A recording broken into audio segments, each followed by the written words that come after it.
Hola gente, ¿cómo están? Perdón por la demora, pero ya que estoy de vacaciones traeré vídeos más seguido. Esta historia la saqué de una página web que creo que era historia de terror y se llama El Laberinto Infernal. Es algo larga la historia, pero es muy buena. Sin nada más que decir, disfruten. El laberinto infernal, ya han pasado 10 años de aquel suceso, pero lo recuerdo claramente, pues es la experiencia más aterradora que he vivido.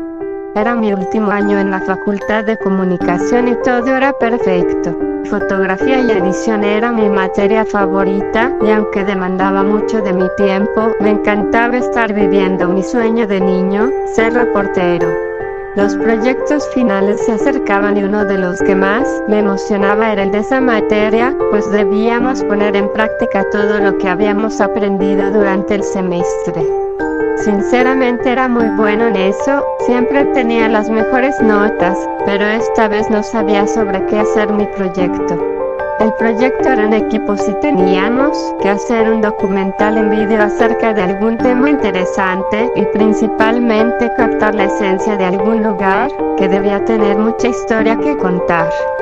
Mis amigos y yo habíamos pensado en un ex museo, iba a ser increíble retratar cada detalle, pero el encargado nos dijo a última hora que nuestra propuesta había sido desacatada, así que teníamos que encontrar otro lugar. Al llegar al departamento le conté a mi novia sobre aquel inconveniente, ella se quedó pensando un rato y después me comentó que le habían contado sobre un hospital psiquiátrico abandonado en las afueras de la ciudad, que tenía una gran historia, puesto que había sido el más popular en los 70s. A ella le encantaban las historias de terror, y por eso sabía demasiado acerca de eso, aunque para ser sinceros a mí no me gustaban mucho esos temas, era escéptico y me parecía ridículo pensar en objetos que se mueven solos o fantasmas, pero la idea no sonaba tan mal, pues podíamos hacer un reportaje sobre lo acontecido ahí y grabar todo el lugar por la noche. Seríamos la sensación, pues dudaba que alguien más hiciera algo así. Hice la propuesta a mis amigos y ellos aceptaron, pero de nuevo debíamos pedir permiso. Mi novia me pidió ir con nosotros ya que le emocionaba mucho conocer el lugar. Acepté con gusto, incluso le dije que podía estar en la grabación con nosotros si es que aceptaban darnos permiso y así vivir la experiencia junto conmigo. Decidimos ir al día siguiente saliendo de la universidad. Íbamos mis 3 amigos, Pedro, Juan y Jorge, mi novia Raquel y yo. Nos llevó algo de tiempo llegar hasta ahí en el camino. Íbamos planeando qué decir para que nos dieran permiso, incluso llevamos un oficio de la escuela para que fuera más fácil. Después de una larga hora de camino, llegamos y la verdad nos sorprendimos cuando vimos lo grande que era el lugar. El laberinto infernal, yo no creía en nada de vibras, pero si pudiera describir la vibra de ese lugar, diría que era pesada y aterradora. El hospital era enorme, la pintura que alguna vez fue blanca, estaba desgastada y ahora era amarilla. Eran 3 pisos y la puerta de entrada era gigante, estaba grafiteada, seguramente por la gente que se metía y vandalizaba por la noche. Daba un aspecto espeluznante. El guardia nos recibió con desconfianza, pero después de contarle el proyecto, se portó muy amable. Aceptó que entráramos y grabemos, siempre y cuando no hiciéramos ningún daño a la propiedad. Además nos dijo que él no se hacía responsable de cualquier acontecimiento extraño, porque en aquel lugar pasaban cosas muy raras. Nos empezó a dar un recorrido y nos contó acerca del lugar.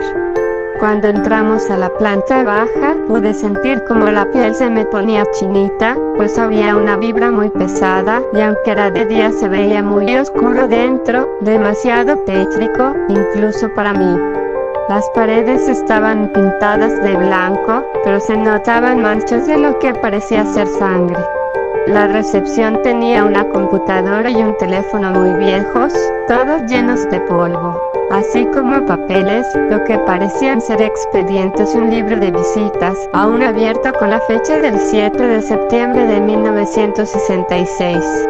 Nos llevó a los cuartos, en ellos solo había una cama individual y una pequeña mesita de noche al lado. La pintura de estos era diferente, estaban pintados de un verde opaco y triste. Estaban llenas de rayones por todos lados, dibujos extraños y algunos tenían grafitis recientes.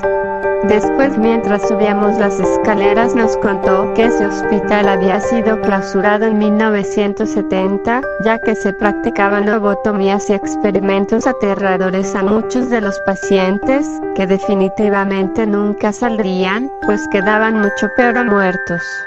Experimentaban a través de electrochoques, de encierros con los miedos más grandes de los enfermos. Los dejaban sin comer, sin agua o sin dormir por días e incluso semanas, con picaduras de insectos a los que algunos eran alérgicos o con operaciones a nivel quirúrgico del cerebro. Cuando llegamos al segundo piso, la tensión comenzó a crecer, en el aire se respiraba terror y desesperación, aunque nadie dijo nada, estoy seguro de que todos lo sentimos. En esa planta, había cuartos como los de abajo, muchísimos más de hecho, también estaban las duchas, los baños que aún estaban sucios, y alrededor de 10 consultorios con camillas metálicas, medicamentos e instrumentos quirúrgicos. En estos lugares había fotos de los médicos así como certificados colgados en las paredes. Pudimos notar que la foto de un médico en particular se repetía en varias ocasiones. Cuando le preguntamos al guardia, nos dijo que aquel hombre había sido el director del lugar y que era quien practicaba los experimentos y las operaciones. En este tipo de hospitales no hay muchas ventanas, nos explicó, pues podía darse el caso de suicidios. Solo existían 2 muy grandes y nos contó que todas las noches las cerraba y amanecían abiertas. Al finalizar, nos dijo que el recorrido lo podíamos hacer al día siguiente, podíamos grabar, ya que era su noche libre y nadie los molestaría. Además nos iba a prestar unas colchonetas por si queríamos dormir y listo, teníamos lo que podía ser el mejor reportaje de la carrera, una experiencia increíble y aterradora. De regreso todos estábamos muy emocionados, nos organizamos con lo que llevaríamos, cámaras que instalaríamos en el lugar, micrófonos y por supuesto comida. Al siguiente día, Raquel me ayudaba a preparar lo necesario, se nos había hecho algo tarde, pues habíamos ido al cine y a comer algo, así que íbamos con prisa. Mis amigos llegaron por nosotros y nos fuimos, íbamos muy felices, porque ese sería el pase a no hacer el servicio social y a buenas notas en nuestra materia favorita. Llegamos y el velador ya nos estaba esperando, eran las 11 de la noche, nos recibió con gusto y se puso contento cuando le dimos la comida que le habíamos comprado. Nos acompañó a instalar las cámaras, y no voy a negar que todo se veía muchísimo más aterrador de noche. Por un momento tuve el impulso de salir corriendo, pero no quise verme como un cobarde, aunque después de todo supe que todos ahí sentían lo mismo y me arrepiento de no habernos ido. Instalamos todo, cenamos, nos deseó buena suerte y se fue a su casa. El lugar era muy grande y había 1000 puertas, así que nos recordó que la única puerta de entrada y salida era la que estaba llena de grafitis. Comenzamos la grabación y el recorrido, empezamos por la parte de abajo contando lo que sabíamos del lugar.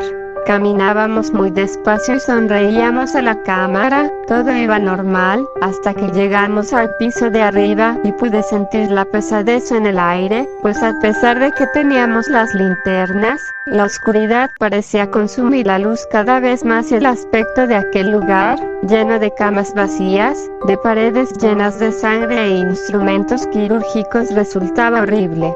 Raquel nos dijo que la vibra era mala, puesto que en ese lugar hubo mucho sufrimiento, desesperación y locura, provocada o normal.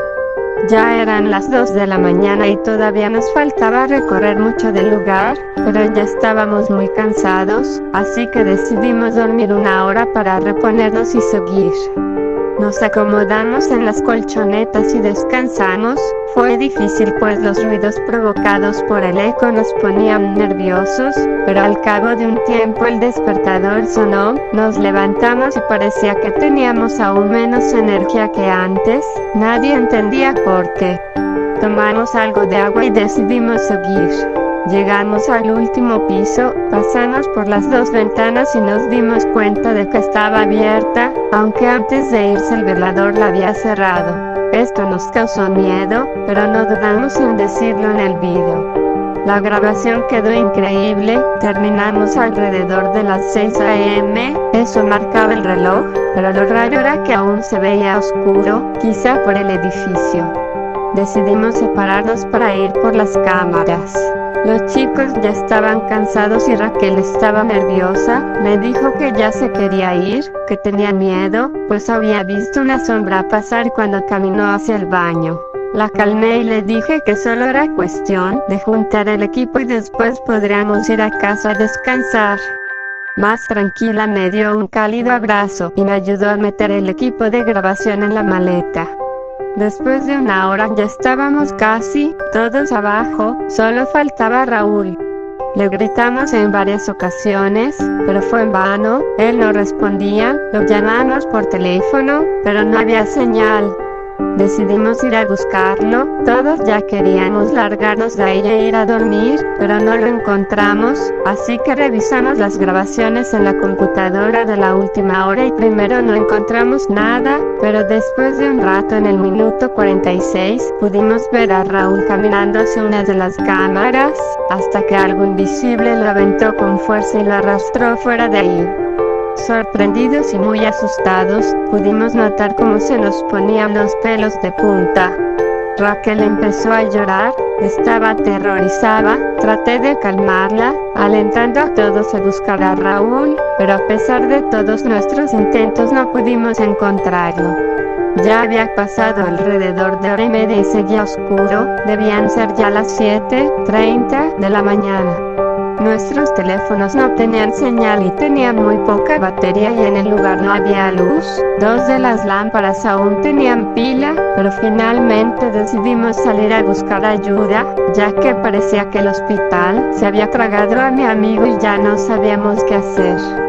Abrimos cuidadosamente la puerta llena de grafitis, esperando encontrar por fin algo de luz del día, pero lo que vimos nos heló la sangre por completo, pues al otro lado de la puerta había otro pasillo, no la salida.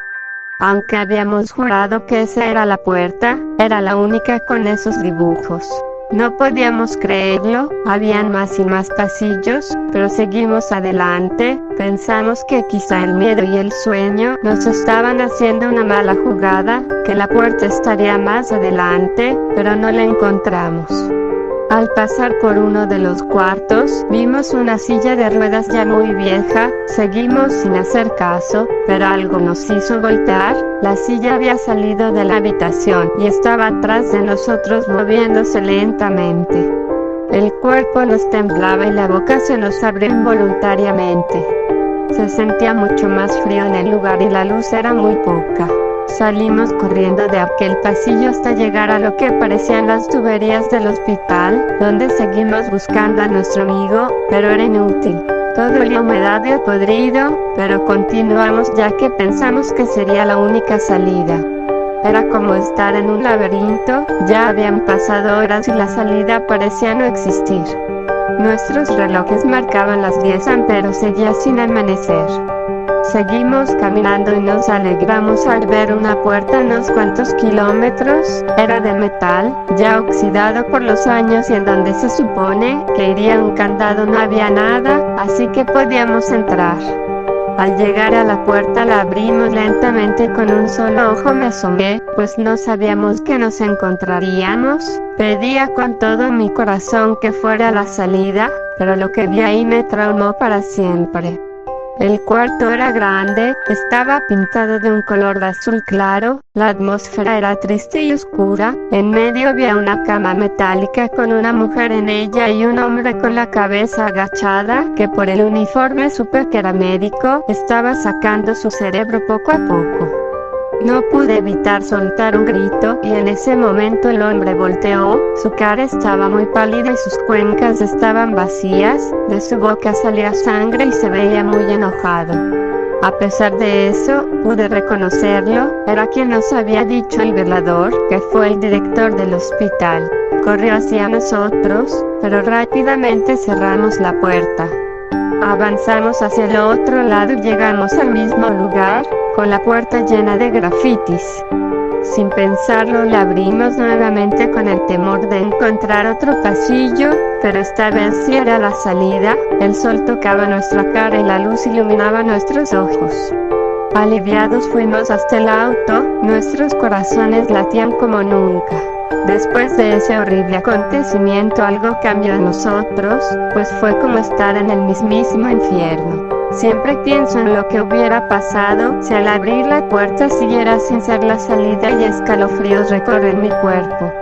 Nadie nos cree todo lo que sucedió aquella noche, pero tampoco se explican dónde está Raúl. Aún espero